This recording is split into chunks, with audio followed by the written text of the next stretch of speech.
ದೇವೇಗೌಡರು ಕೇವಲ ಮೈಸೂರು ಜಿಲ್ಲೆಗೆಲ್ಲ ರಾಜ್ಯಕ್ಕೆ ನಾಯಕರವರು. ಇವತ್ತು ದೇವೇಗೌಡರು ಆದಮೇಲೆ ಎರಡನೇ ಅತಿ ದೊಡ್ಡ ಒಕ್ಕಲಿಗರ ನಾಯಕರಾಗಿ ಬೆಳೆದು ಬಂದವರು ಅವರು. ಕುಮಾರಸ್ವಾಮಿಗೆ ಅವ್ರು ಮಾಡಿದರು, ದೇವೇಗೌಡರಿಗೆ ಮಾಡಿದರು.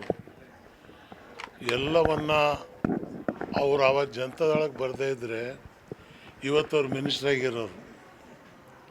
ಆ ಮಂತ್ರಿಗಿರೋನು ಅವ್ರು ಬಿಟ್ಟರು. ನಾವೆಲ್ಲ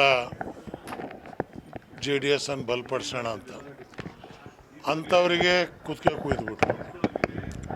ಸೊ ಅದಕ್ಕೆ ಇವತ್ತು ಚರ್ಚೆ ಮಾಡಿದ್ದೀವಿ, ಮತ್ತು ಪುನಃ ನಾವು ಸೇರ್ತೀವಿ. ನಾನು ಹೇಗೂ ರಾಜ್ಯದ ಪ್ರವಾಸಕ್ಕೆ ನಾಡೋದ್ರಿಂದ ಹೋಗ್ತಾ ಇದ್ದೀನಿ.